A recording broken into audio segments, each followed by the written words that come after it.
India voice, आपकी सोच, आपकी आवाज। नमस्कार, आपका बहुत स्वागत है इंडिया वॉइस पे। मैं हूं आपके साथ समृद्ध मिश्रा। वक्त तो चला झारखंड के समाचारों का। तो बुलेटिन की शुरुआत करते हैं पहली खबर के साथ। झारखंड के पूरी सदन में झारखंड राज्य अल्पसंख्यक आयोग की अहम समीक्षा बैठक आयोजित की गई। बैठक में राज्य भर के अल्पसंख्यक स्कूलों की जर्जर स्थिति और शिक्षकों की भारी कमी पर गंभीर चिंता जताई गई है। आयोग के अध्यक्ष हिदायतुल्लाह खान ने कहा कि खराब भवन और शिक्षा की कमी और शिक्षकों की कमी के चलते ये एक बहुत बड़ा गंभीर मुद्दा बना हुआ है, जिसे प्राथमिकता दी जानी चाहिए। अगले 3 महीने में स्कूल भवन की मरम्मत और शिक्षक कमी को दूर करने के लिए ठोस कदम उठाए जाएंगे। आयोग ने संबंधित विभागों को आवश्यक निर्देश दिए हैं ताकि बच्चों को सुरक्षित और बेहतर शिक्षा मिल सके।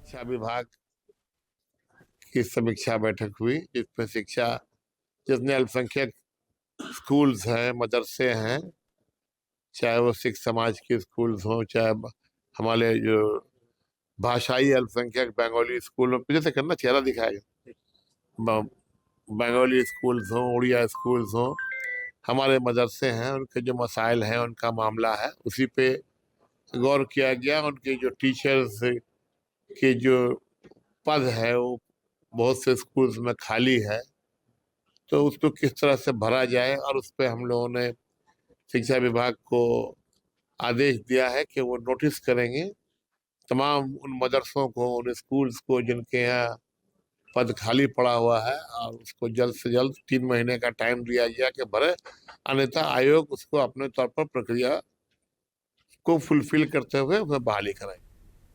कोटका विधानसभा क्षेत्र में ग्रामीण इलाकों में कंप्यूटर शिक्षा और प्रतियोगी परीक्षाओं की तैयारी को लेकर एक महत्वपूर्ण कदम जो है वो उठाया गया। विधायक संजीव सरदार के हाथा चौक पर कंप्यूटर शिक्षा से प्रतिभागिता केंद्र की स्थापना और आधारशिला रखी है। इस पहल का उद्देश्य ग्रामीण बच्चों को शहर के बच्चों के बराबर अवसर देना है, ताकि वे भविष्य में कंप्यूटर की दुनिया में अपनी पहचान बना सकें और प्रतियोगिता परीक्षाओं में सफल हासिल कर सकें।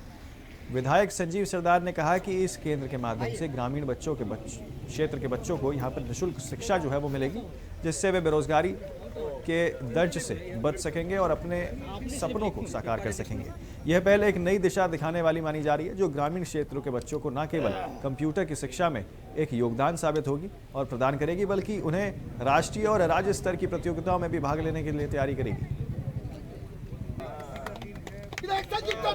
कोई भी व्यक्ति को अगर एम्बुलेंस की जरूरत है, सरकार के पास हमारा एम्बुलेंस है, अभी झारखंड राज्य के अंदर भी है, सरकार के अंदर एम्बुलेंस है, उसके बाद भी अगर किसी को एम्बुलेंस की जरूरत हो तो भारत देश में कोई कोना भी उसको ले जा सकता है। हम लोग विधायक निधि से वहाँ कंप्यूटर एम्बुलेंस देने का काम किए हैं कि, और वो एम्बुलेंस तीनों प्रखंड में खड़ा है ड्राइवर के साथ, कोई फोन करे उसको सीधा लेके पहुंचाने का काम करेगा। उसके साथ साथ और भी कि अभी देखिएगा किसी का शादी हो, श्राद्ध हो, पानी की व्यवस्था नहीं हो पाता था, उसके लिए फ्री पानी टैंकर के भी हम लोग व्यवस्था किए हैं, जो अभी भी अवेलेबल है। और ये स्टार नियर का हम लोग ये पहला शुरुआत है कि ताकि हमारा आने वाला दिन के जो भविष्य हैं इस क्षेत्र के बच्चे, और उनको सही शिक्षा के साथ साथ आगे कैसे रोजगार नौकरी मिले, और यही उद्देश्य के साथ हम लोग काम करें, ताकि आने वाला भविष्य में झारखंड सरकार का कहीं भी रिक्ति हो, केंद्र सरकार कहीं भी रिक्ति हो, उस जगह पे कोटका विधानसभा का बच्चा को मिले। जमशेदपुर में आज भारतीय जनता पार्टी ने अपने निस्तारण कार्यक्रम के तहत बीजेपी मुख्यालय में आक्रोश रैली निकाली। इस रैली को नेतृत्व जमशेदपुर पूर्वी के विधायक पूर्णिमा दास साहू की जो है उन्होंने किया था। आपको बता दें, रैली एसएसपी कार्यालय पहुंची, जहां कार्यकर्ताओं ने जोरदार प्रदर्शन किया और जिला प्रशासन के खिलाफ नारेबाजी की है। प्रदर्शन के दौरान नेताओं ने चेतावनी दी है कि यदि हालात में यहां पर सुधार जो है वो नहीं किया गया तो आंदोलन और उग्र होगा। और आपको बता दें तो पार्टी पूरे राज्य में बड़ा आंदोलन करेगी, ये बात भी कही है। देखिए जमशेदपुर से हमारे संवाददाता मोहब्बत अकबर की इस रिपोर्ट में।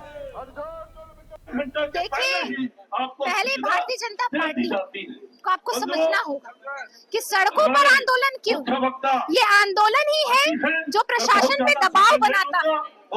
आपने देखा जमशेदपुर शहर ही नहीं, पूरे झारखंड में आपराधिक मामले इतने हो रहे हैं कि इससे ये साबित हो रहा है कि अपराधियों पर प्रशासन का थोड़ा सा भी भय नहीं।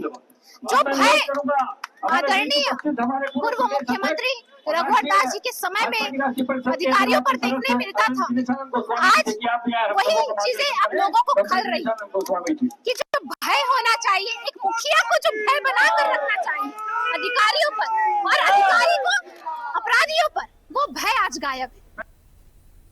खरसावा के ग्रामीणों ने मुख्यमंत्री ग्राम सड़क योजना के तहत कुचाई से खरसावा तक बन रही सड़क शुद्धिकरण के कार्य में अनियमितताएं का आरोप यहां पर लगाया है। ग्रामीणों का कहना है कि सड़क पर बिछाए जा रहे पिच में गुणवत्ता की कमी है, जो आसानी से उखड़ रहा है। डस्ट पर सीधे अलकरता और गट्टी का मिश्रण डाला जा रहा है और केमिकल भी जो है यहाँ सही ढंग से नहीं डाला जा रहा है। इसके बावजूद विभागीय अनियमितताएं और अभियंताओं ने यहां पर कोई सुधार नहीं किया है। ग्रामीणों ने मामले की उच्च स्तरीय जांच की मांग की है। सड़क निर्माण कार्य में आपको बता दें 2.4 करोड़ रुपए की लागत से 23 महीने पहले जो है कार्य शुरू हुआ था, लेकिन अब तक पूरा नहीं हुआ।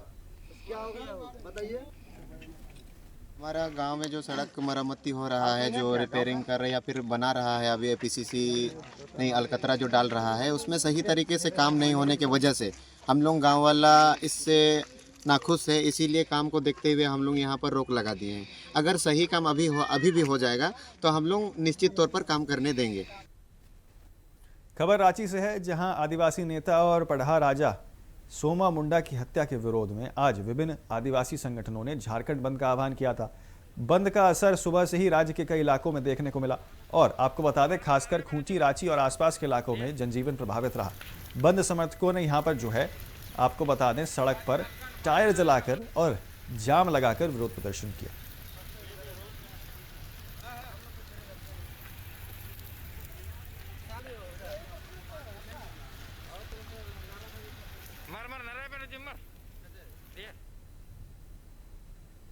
तो झारखंड बंद का असर बसों के परिचालन पर भी साफ तौर पर दिखाई दिया। आपको बता दें कांटा टोली स्थित बिरसा मुंडा बस टर्मिनल से लंबी दूरी के मार्गों पर बसों की आवाजाही प्रभावित हुई। खासकर सिरमिडा और आसपास के कई इलाकों में बस नहीं चली, जबकि सामान्य दिनों में यहां पर प्रतिदिन 100 बसें जो हैं वो चलती हैं। वही जमशेदपुर के लिए कुछ बसों का परिचालन हुआ, लेकिन अन्य प्रमुख मार्गों पर बसों की संख्या काफ़ी कम रही। बंद के कारण यात्रियों को खासा दिक्कतों का सामना करना पड़ा और कई यात्रियों को अपने गंतव्य तक पहुंचने में कठिनाइयां भी हुई हैं।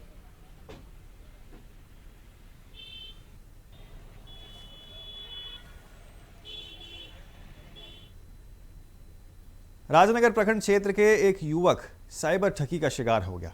जानकारी के अनुसार अज्ञात साइबर अपराधी ने युवक को झांसे में लेकर 65 लाख का लालच देकर रुपए ट्रांसफर करने को कहा।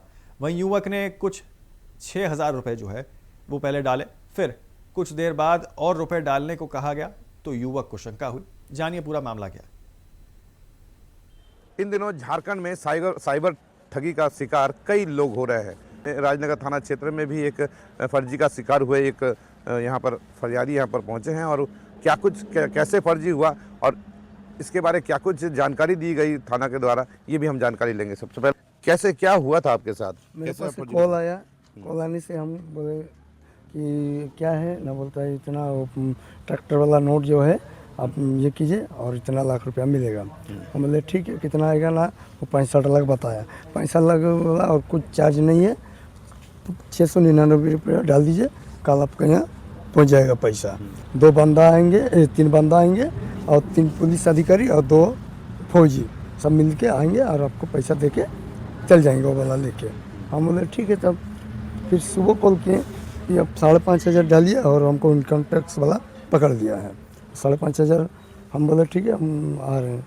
आने से हम दोस्त से पैसा मंगा के 5,500 रुपया डाल दिए। डालने के बाद फिर 5,500 मांग रहा। हम फिर इसीलिए हम थाना आ गए। थाना आए, सर के पास बढ़िया सर के पास आए तो वही बता दिए हमको कि ये साइबर ठगी। हाँ, साइबर ठगी है। अच्छा, तो आपको कैसे विश्वास हुआ कि आप उसको 5,000 जो डाल दिए थे, 5,500 रुपया, किस विश्वास पे आप डाले थे? अरे वो क्या बोलेंगे, वो सरदार जी है, सरदार जी बोला कि हम मेरे पास बहुत सारा किए, आपको मिल ही जाएगा। अच्छा, कुछ वीडियो भी भेजा था? हाँ, वीडियो व्हाट्सएप में। हाँ। चलिए, इस बीच जानकारी देने के लिए पीएलबी है, उनसे भी जानने का प्रयास करेंगे। क्या नाम है आपका? मेरा नाम है ब्रजेश राय, मैं डलसा का पीएलबी हूँ, DLS है, district legal service authority, Saraikela. तो क्या समस्या थी और क्या आप लोगों ने उसको समाधान के लिए सबसे पहले तो हमें जागरूक होना बहुत ज़रूरी है। इस ठगी से बचना बहुत ज़रूरी है। फ्रॉड कॉल बहुत आते हैं। कुछ बेरोजगार लड़का अपना टीम बना के पब्लिक को लूट रहे हैं। इसमें हम लोग बहुत सारा प्रोग्राम भी किए हैं, कार्यक्रम भी किए हैं, पब्लिक तक पहुंचाए भी हैं, जानकारी भी दी हैं, फिर भी अभी तक कुछ इसमें जागरूक नहीं हुए हैं, जिसके कारण ठगी हो जा रहे हैं। आज हमारे साथ ये है तापस प्रधान जी हैं। ये हम फल दुकान किए हैं। इनके पास एक फ्रॉड कॉल आया। इनको कहा गया कि आपके पास क्या कोई पुराना नोट है, पुराना सिक्का है तो हमें फ़ोटो भेजिए। इन्होंने फ़ोटो भेजा। फ़ोटो भेजने के बाद उन्होंने कहा कि नहीं, आपका इसका वैल्यू 65 लाख रुपया है। रजिस्ट्रेशन करने के लिए, आपका आईडी बनाने के लिए 699 रुपये डालिए। इन्होंने 699 रुपये कल डाले थे। दूसरा दिन आज सुबह इनके पास फिर कॉल आता है सुबह। फिर इनको कहा जाता है कि 5,500 रुपया डालिए। CBI वाले पकड़ लिए हैं। वो अपना आईडी भेजे, आधार कार्ड भेजे, सब फ्रॉड था। इनके द्वारा 5,500 रुपया भी ले लिए। उसके बाद इनको फिर पैसा मांगा जा रहा है। बहुत बहुत धन्यवाद जानकारी देने के लिए। ब्रजेश जी ये डालसा से हैं और इनका काम है कि लोगों को जागरूक करना, सही जानकारी देना। और हम भी अपने चैनल के माध्यम से और ऐसे लोगों से आग्रह करेंगे कि आप भी साइबर ठगी से बचने का प्रयास करें। कभी भी कोई फर्जी कॉल आए या कोई कॉल आया और किसी आपको प्रलोभन दे कि आपके अकाउंट में पैसे आ जाएंगे या फिर आपको इतना रुपया मिलेगा, तो ऐसे कॉल से बचें। और कभी भी कोई अगर बैंक का नाम लेके बोलते हैं कि हम आपको बैंक के तौर से KYC कर रहे हैं, तो उनसे बचिए। कभी भी बैंक आपको उसके लिए फ़ोन नहीं करेगा। आपको बैंक में जाकर ही KYC वगैरह करानी होती है। तो ऐसे मामले कई सारे आते हैं। राजनगर थाना क्षेत्र में भी ऐसे कई मामले आते हैं जो लगातार कुछ दिनों से साइबर ठगी का शिकार हो रहे हैं। और ऐसे मामलों से बचना बहुत ज़रूरी है। लोगों को हालांकि जागरूकता की कमी है थोड़ी सी, जिस वजह से लोग अभी भी साइबर ठगी का शिकार हो जा रहे हैं। ऐसे ठगी से बचने का प्रयास करें। कैमरामैन चिंटू के साथ रविकांत गोप, इंडिया वॉइस, राजनगर। फिलहाल एक बहुत छोटे से ब्रेक के लिए रुक रहे हैं। आप कहीं ना चाहे बने रहें सिर्फ इंडिया वॉइस पर। ब्रेक के बाद फिर एक बार आपका स्वागत है। आगे बढ़ते हैं बाकी खबरों की ओर। जमशेदपुर के पूर्वी सिंहभूम जिला प्रशासन द्वारा जनवरी महीने में चलाए जा रहे यातायात सुरक्षा माह के तहत लगातार सड़क दुर्घटनाओं को रोकने के लिए अभियान चलाया जा रहा था। जिला उपायुक्त कर्ण सत्यार्थी ने बताया कि 2025 में सड़क दुर्घटना और मौतों की संख्या में कमी आई है, जो सकारात्मक संकेत है। हालांकि उन्होंने ये भी कहा है कि दुर्घटनाओं और मृत्यु दर को पूरी तरीके से रोकने के लिए प्रयास जारी हैं। कुछ ब्लॉक स्पॉट्स पर दुर्घटनाओं में कमी आई है, लेकिन अब अन्य स्थानों पर हादसे हो रहे हैं। उपायुक्त ने हेलमेट पहनने, सीमित गति की वाहन चलाने और नशे में वाहन न चलाने की अपील की है। सड़क किनारे खड़े भारी वाहनों पर भी सख्त कार्रवाई के निर्देश यहाँ पर दिए गए।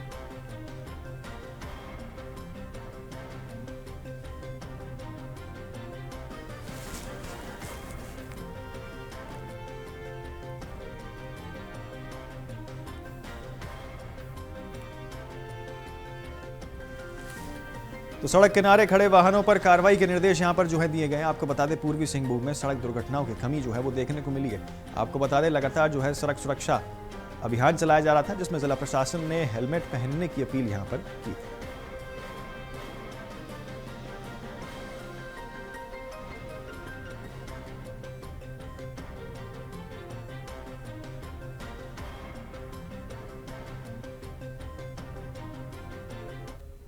निर्देशानुसार 1 जनवरी 2026 से 31 जनवरी 2026 तक सड़क सुरक्षा माह का आयोजन किया जा रहा है। इस पूरे सड़क सुरक्षा माह में जो सड़क सुरक्षा संबंधित गतिविधियां हैं और सभी स्टेक होल्डर्स को इन्वॉल्व करते हुए जो जागरूकता है सड़क सुरक्षा संबंधित, फिर जो सड़क सुरक्षा के क्षेत्र में सिविल कार्य किए जाने हैं, लाइटिंग से रिलेटेड कार्य किए जाने हैं, वो सभी कराए जा रहे हैं। सर्वप्रथम इसकी शुरुआत जो है 1 जनवरी को जागरूकता रथ को रवाना करते हुए की गई। इसके पश्चात विभिन्न शहरी और ग्रामीण क्षेत्रों में जागरूकता संबंधित कार्यक्रम सभी स्टेक होल्डर्स के साथ, युवाओं के साथ कराए जा रहे हैं। जमशेदपुर के गोविंदपुर थाना क्षेत्र से पुलिस ने 24 घंटे के भीतर एक सनसनीखेज हत्या मामले का खुलासा किया। पुलिस ने विशेष छापेमारी टीम बनाकर 2 आरोपियों को गिरफ्तार किया है और घटना में प्रयुक्त हथियार समेत अन्य सामान बरामद किए हैं। मृतक का शव आपको बता दें कि यहाँ पर कासमार गांव के पास बाड़ी घाटी रोड पर बरामद हुआ है। पुलिस ने बताया कि हत्या का कारण आपसी रंजिश और पैसों का विवाद था। मृतक और आरोपियों के बीच पहले से विवाद था, जो कुछ दिनों पहले कहासुनी में बदल गया। पुलिस ने आरोपियों को गिरफ्तार किया और उनके पास से चाकू, मोबाइल फोन, जैकेट और मोटरसाइकिल जब्त की है। दोनों आरोपियों को यहां पर न्यायिक हिरासत में भेज दिया गया।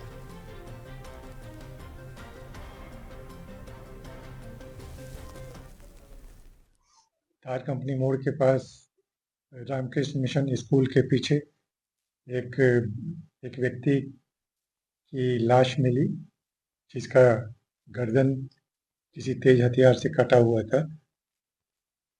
सत्यापन के क्रम में ज्ञात हुआ कि वह व्यक्ति गोविंदपुर थाना क्षेत्र का निवासी अजय श्रीवास्तव है। अजय श्रीवास्तव की पत्नी के आवेदन पर खेलको थाना में कांड भी अंकित किया गया है। कांड के अनुसंधान के क्रम में टेलको थाना पुलिस के द्वारा त्वरित कार्रवाई करते हुए थाना प्रभारी पुनी प्रशांत कुमार के नेतृत्व में काफ़ी अच्छी कार्रवाई की गई है और कांड में संलिप्त दोनों अभियुक्तों को कांड से संबंधित साक्ष्यों के साथ गिरफ्तार किया गया है। हजारीबाग जिले के दारू थाना क्षेत्र में एसडीपीओ बैजनाथ प्रसाद के नेतृत्व में दारू थाना प्रभारी मोहम्मद इकबाल हुसैन और उनकी टीम ने बड़ी कार्रवाई करते हुए 48 किलो गांजा बरामद किया है। ये कार्रवाई आपको बता दें चाटी झरिया क्षेत्र स्थित शिवानी नदी के पास की गई थी, जहां आरोपी को गांजे के साथ पकड़ा गया था। पुलिस के मुताबिक आपको बता दें आरोपी सिलीगुड़ी से रांची की ओर गांजा लेकर जा रहा था। गुप्त सूचना पर टीम ने घेराबंदी कर उसे गिरफ्तार किया। बरामद गांजे की कीमत लाखों रुपए की बताई जा रही है। आरोपी को यहां पर हिरासत में लेकर पूछताछ की जा रही है और दारू थाना क्षेत्र में एनडीपीएस एक्ट के तहत मामला दर्ज किया गया है। आपको बता दें कि यहां पर पुलिस अब अन्य आरोपियों की तलाश में जुटी हुई है। पुलिस अधीक्षक महोदय को गुप्त सूचना मिली कि एक संदिग्ध डस्टर गाड़ी शिवानी पुल नदी के पास संदिग्ध है और इसकी सूचना मिलते ही मेरे नेतृत्व में एक टीम का गठन किया गया, जिसमें थाना प्रभारी दारू और उसके साथ सशस्त्र बल और ये टीम जब शिवानी पुल के पास पहुंची तो एक गाड़ी रुकी हुई थी, उसमें कुछ तकनीकी खराबी आ गई थी और उसका जब जांच किया गया गाड़ी का तो गाड़ी के नीचे चैम्बर बनाकर करीब 48.1 kg गांजा रखा हुआ था, जिसको विधिवत जब्त किया गया। जमशेदपुर के उलीडिया थाना क्षेत्र स्थित ग्रीनफील्ड्स अपार्टमेंट में पुलिस ने छापेमारी कर 4 महिलाओं को हिरासत में लिया। ये कार्रवाई आपको बता दें पटमदा डीएसपी वचनदेव कुजूर के नेतृत्व में की गई थी। महिलाओं को पूछताछ के लिए यहां पर थाना लाया गया, जहां उनके मोबाइल और दस्तावेजों की जांच की जा रही है। पुलिस ने इसे संदिग्ध गतिविधियां बताया है और प्रारंभिक जांच में मामला संभवतः देह व्यापार से जुड़ा हुआ बताया जा सकता है। हालांकि इसकी आधिकारिक पुष्टि फिलहाल नहीं हुई है। जांच पूरी होने के बाद ही आगे की कार्रवाई और कानूनी कार्रवाई की जाएगी और तय होगी।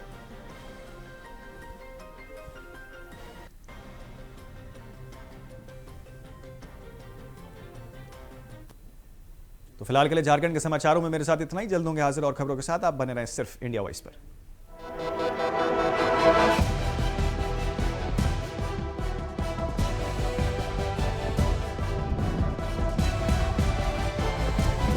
इंडिया वॉइस, आपकी सोच, आपकी आवाज।